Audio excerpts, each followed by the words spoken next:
Mankani argues that Dawkins' central argument against the belief in God throughout his book is essentially a rephrasing of the age-old question, if God created everything, who created God? Dawkins himself acknowledges on page 157 that chapter 4 contains his book's central argument.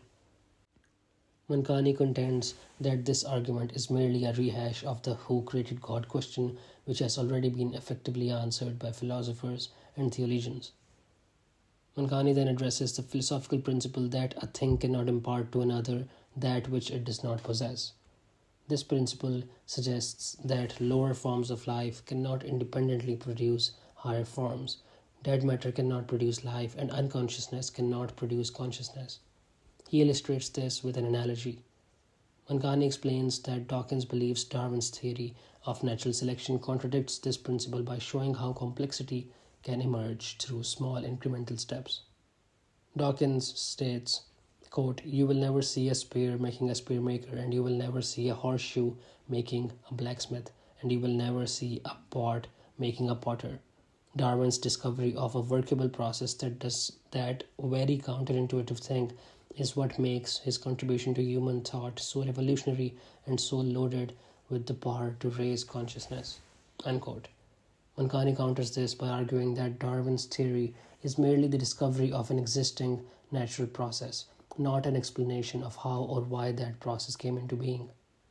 He compares it to Newton's discovery of gravity, which describes a relationship between objects but does not explain why gravity exists or how celestial bodies formed. He concludes that discovering natural principles does not eliminate the need for a creator of those principles, contrary to Dawkins' belief.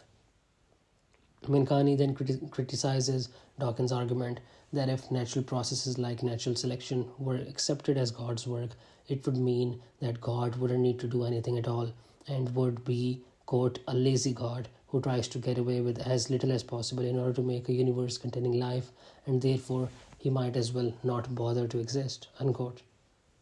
Mankani finds several problems with this reasoning.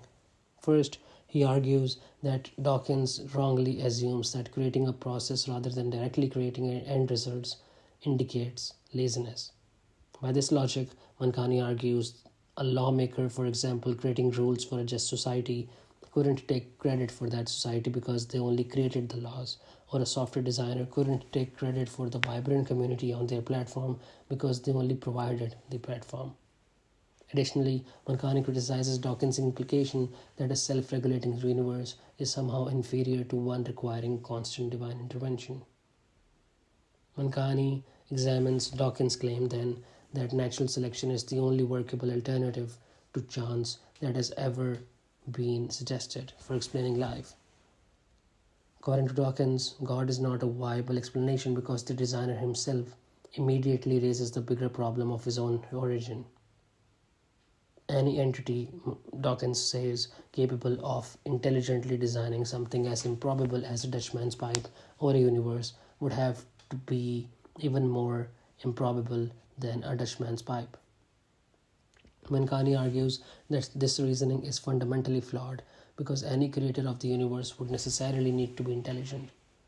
He points out that the contradiction in Dawkins' logic is that by Dawkins' reasoning, then, the Dutchman's pipe can have an intelligent designer, but not one who is more intelligent than the Dutchman's pipe itself. He illustrates this with an analogy about water jugs.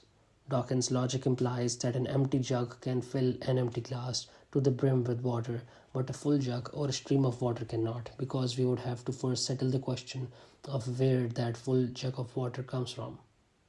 Mankani concludes that Dawkins' approach prioritizes explanations that do not require further explanations, like the empty jug, over explanations that do, like the full jug, regardless of which explanation is more logical. Mankani critiques Dawkins' statistical approach to explaining the emergence of life on Earth. While Dawkins acknowledges that evolution explains how life evolved from simple to complex organisms, but not how it originated, he resorts to probability arguments. Dawkins suggests that with a billion times billion planets in the universe, even if the odds of life emerging are 1 in a billion, it will still appear on a billion planets. And since we exist, life clearly did emerge on at least one planet. Mankani rejects this as a statistical misdirection, continuing his water jug analogy. Quote, if there are a billion empty jugs, what is the possibility of one of them filling an empty glass to the brim with water? Unquote. And the answer will still be zero, not 1 billion, he says.